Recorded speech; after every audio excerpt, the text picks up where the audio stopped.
Welcome to another deep dive with us. Ready to explore a new theory about how life began on Earth? Always. Sounds fascinating. It is. It really is.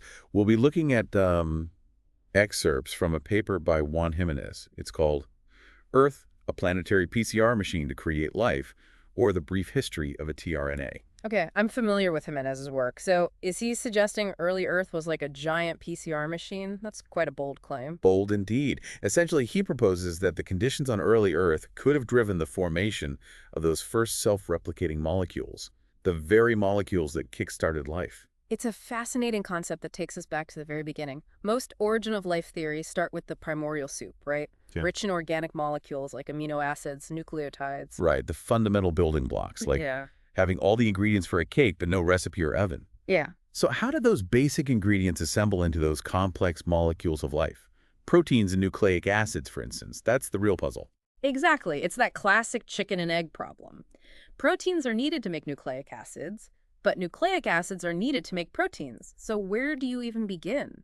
Jimenez does acknowledge alternative theories, like panspermia, where life might have originated elsewhere and then hitchhiked to Earth. Right, right. But his focus is on processes that could have happened right here on Earth, driven by the conditions of early Earth. Makes sense. So how does this planetary PCR machine idea fit in? Well, that's where things get really interesting. Jimenez suggests that tRNAs, those tiny molecules that help build proteins in our cells today, might hold a key to unlocking this mystery. tRNAs. Interesting. Yeah, their structure suggests they predate ribosomes, those complex molecular machines that build proteins in modern cells. So you're saying tRNAs came before ribosomes. That's a pretty big shift considering how central ribosomes are to life as we know it. It is, and if you go back even further, tRNAs likely evolved from simpler hairpin-shaped RNA molecules. RNA hairpins? Okay, I'm following. Jimenez proposes that these RNA hairpins were likely the earliest self-replicating structures. Okay, so we've got this primordial soup, and now we have these RNA hairpins floating around. How did they start making copies of themselves? Is this where the planetary PCR machine comes in? Exactly. Jimenez focuses on the dramatic temperature fluctuations on early Earth. Think freezing nights followed by scorching hot days. I see where you're going with this. These daily cycles are key to his theory, and this is where we see the link to PCR polymerase chain reaction. It's a technique we use in labs today to amplify DNA. It uses cycles of heating and cooling to separate and copy DNA strands. Right, PCR. So Jimenez is proposing that similar cycles on early Earth, driven by natural temperature swings, could have driven the replication of those first RNA hairpins. Think of those hairpins in a pool of water, our primordial PCR well, surrounded by free nucleotides, the individual building blocks of RNA, just waiting to be assembled. Gotcha. So at night, as temperatures plummet, hydrogen bonds come into play. They can temporarily hold complementary nucleotides together. It's a weak attraction, like a magnet that can be easily pulled apart. Exactly. They're drawn to each other but not permanently linked yet, like they're testing the fit. Perfect analogy. Then, as the sun rises and temperatures soar, those weak hydrogen bonds break, and the added energy helps form stronger covalent bonds between the aligned nucleotides. So the heat provides the energy to forge a permanent link between the nucleotides, creating a dinucleotide, the first step towards building a longer RNA molecule. And then the cycle repeats itself over and over again, driven by the planet's natural rhythm. A cosmic dance orchestrated by temperature.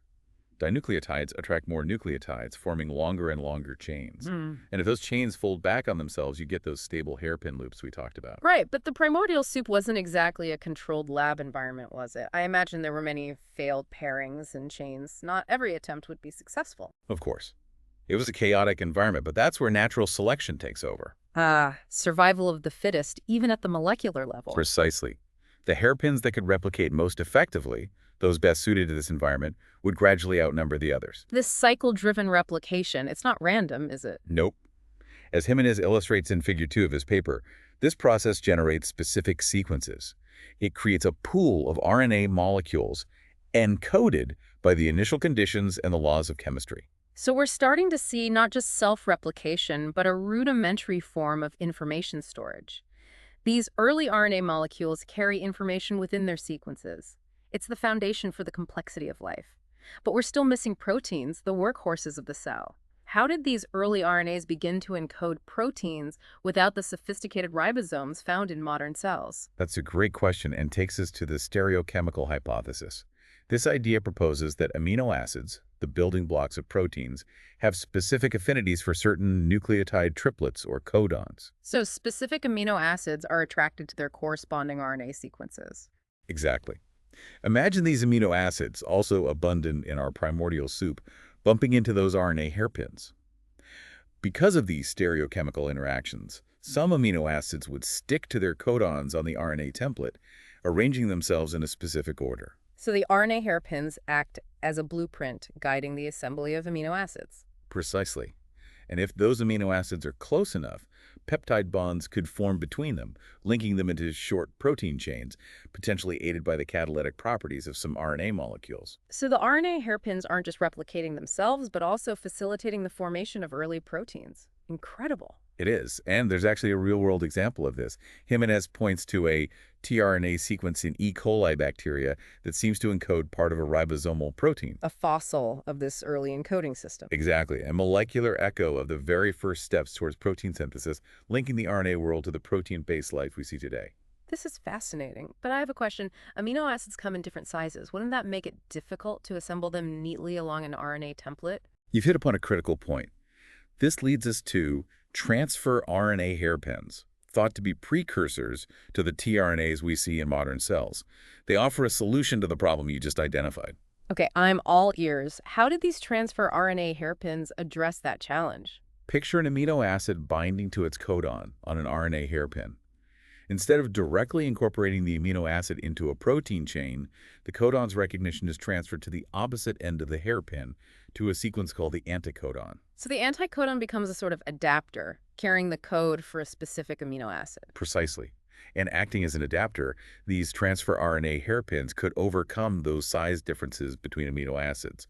They could bring the amino acids into the correct position for peptide bond formation, regardless of their side chain length. This reminds me of Crick's adapter hypothesis. You know how tRNAs function in modern cells. Exactly. Jimenez's model suggests that Crick's adapter hypothesis has roots in these very early stages of life. Figure 4 in his paper beautifully illustrates how these transfer RNA hairpins could have evolved, undergoing duplication and refinement, eventually giving rise to the tRNAs we see today. Amazing how these tiny molecules might hold the blueprint for life's earliest steps. But we've been focusing on this PCR well, this isolated pool of molecules. How do we go from there to the first true cells? To LUCA, the last universal common ancestor. Seems like a giant leap. It is a significant leap. While Jimenez doesn't offer a complete answer, he does speculate on some key transitions. It's a journey from the molecular world to the cellular world. I'd love to hear those speculations. How does the system go beyond the confines of its PCR well and begin to resemble the cells we know today? Imagine some of these RNA sequences start encoding proteins that actually enhance RNA replication, like primitive versions of enzymes we call RNA polymerases. Making the system more independent, less reliant on those external temperature cycles, a step toward self-sufficiency. Exactly. Then imagine those RNA protein complexes starting to clump together. Simple. But this aggregation is a critical step toward compartmentalization. Right, a defining feature of cells. And within those aggregates, the processes of replication and transcription copying RNA sequences might have started to differentiate, hinting at the specialized functions we see within cells. So we're starting to see the faint outlines of the cellular machinery we're familiar with, but there's still a long way to go. A long way indeed. But what Jimenez has done is provide a plausible pathway for how the very first steps might have occurred. And what's remarkable is how fast this could happen on geological timescales. It really makes you think. It's mind-boggling to consider these processes unfolding over millions of years, ultimately leading to the diversity of life we see today. We've covered a lot of ground. We've moved from simple nucleotides to self-replicating RNA, rudimentary protein synthesis, and the very beginnings of cellular complexity. But before we wrap up this first part, I think it's important to emphasize something. We've been deep in the molecular world, but Jimenez's theory has profound implications for our understanding of life itself. It really does. It reframes our understanding of the origin of life. Life wasn't some miraculous one-off event, but rather a consequence of fundamental chemical and physical principles playing out within the unique environment of early Earth. So maybe life is more inevitable than we thought. Maybe it is. It also highlights the power of thinking about evolution at the molecular level, revealing that intricate dance of molecules that might have given rise to all life on Earth, including us. It's really quite humbling. It is. But we've got more to explore. When we come back for part 2, we'll take a closer look at the implications of Jimenez's theory, including its strengths and weaknesses, and explore what it might mean for the search for life beyond our planet. Join us next time as we continue our deep dive into the origins of life. This planetary PCR model is undeniably elegant. It weaves together these seemingly disparate threads, tRNA structure, the stereochemical hypothesis, early Earth's environment. It all comes together into this compelling narrative. It really is quite elegant, but as with any scientific theory, it's important to look at it critically. Absolutely. Science is all about constant questioning and refinement. Exactly. So what are some of the strengths of Jimenez's proposal? What makes it stand out from other theories about the origin of life? Well, one of the most compelling aspects is its simplicity. It relies on readily available conditions, temperature fluctuations, aqueous environments, the basic building blocks. It all aligns with the idea that life might not be some extraordinary fluke, but rather a natural consequence of certain chemical and physical principles, principles that are at play in the universe. It's a shift in perspective, moving away from the idea that life requires some incredibly rare, very specific set of circumstances to arise. It suggests that life might be more common in the universe than we previously thought. Right. But of course, that simplicity can also be a double-edged sword. Could this model be too simple to account for the incredible complexity of life as we know it? That's where the critiques come in. Some researchers argue that while the planetary PCR model might explain the formation of short RNA chains, it doesn't quite address the leap to the longer, more complex RNA molecules, the ones required for sophisticated biological functions. It's like saying you can build a house out of bricks. But how do you go from a pile of bricks to a functioning home with plumbing and electricity and all the intricate details? Building a simple wall is one thing. Constructing a complex structure is another. That's a very apt analogy. Another criticism focuses on the stereochemical hypothesis. While there's evidence for specific amino acid nucleotide interactions, some argue that the strength and specificity of these interactions might not be sufficient to drive reliable protein synthesis. So the question is, could these weak attractions have really guided the assembly of amino acids into specific protein sequences? Especially in the chaotic environment of the primordial soup, it seems like there'd be a lot of chance involved. Precisely. And that ties into another challenge. The primordial soup, it was likely a very complex mixture. It wasn't just nucleotides and amino acids. It was a vast array of other organic molecules. Right. How would these other molecules have affected the processes that Jimenez describes?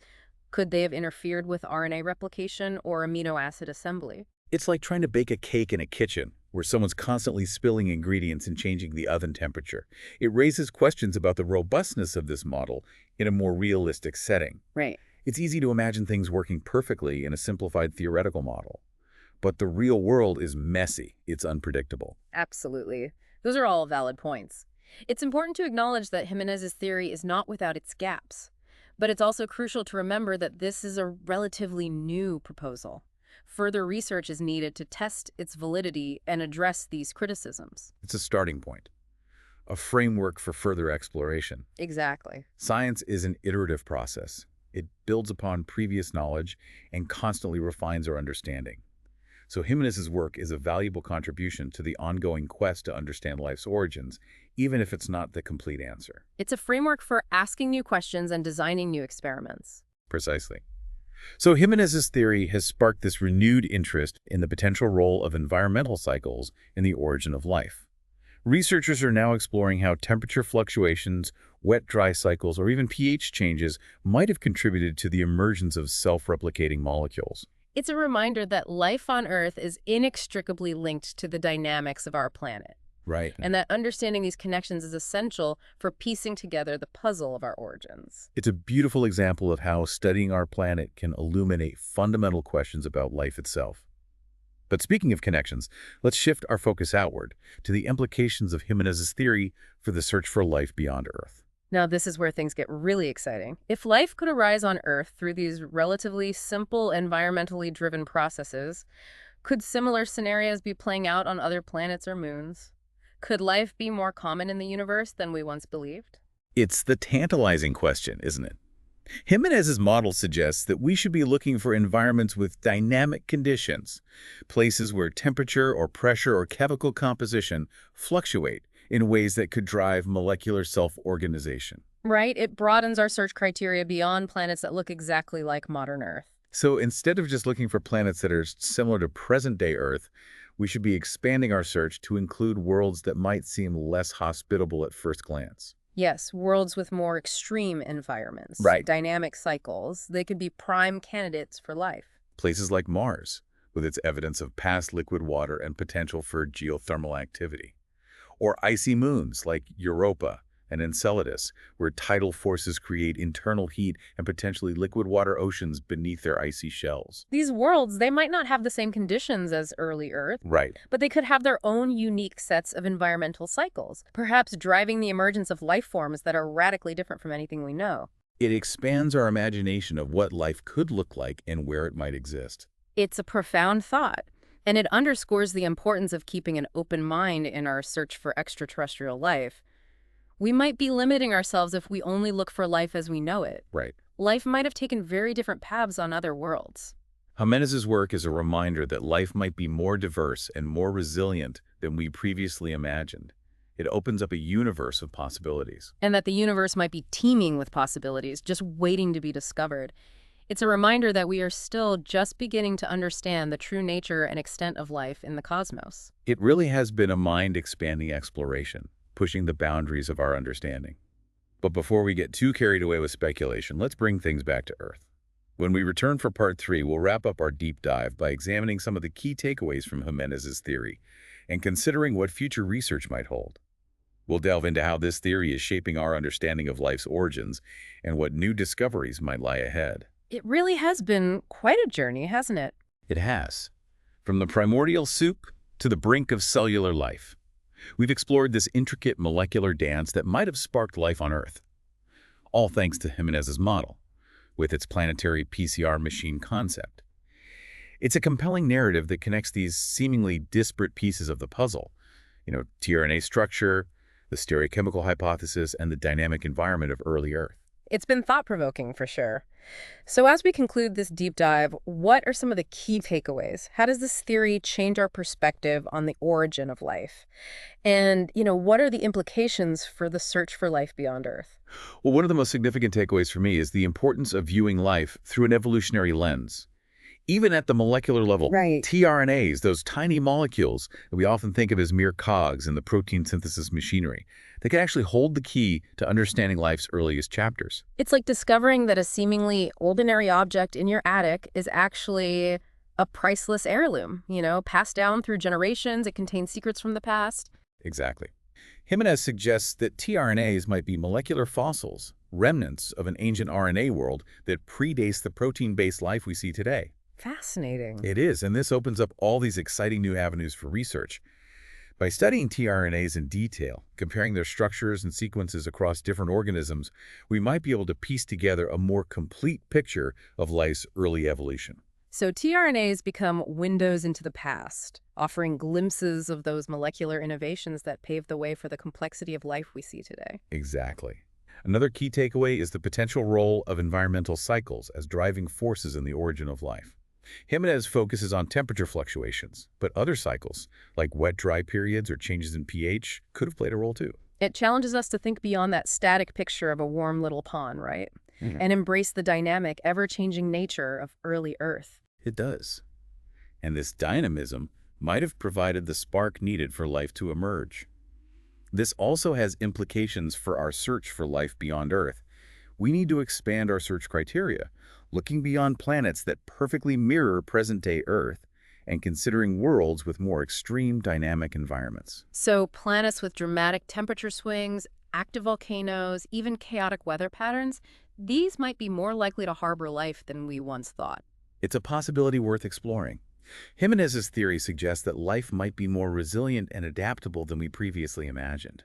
It encourages us to consider that life might have taken very different paths on other worlds, shaped by their unique environmental conditions. It's a reminder that we're still just scratching the surface of what's possible in the vast universe. We are.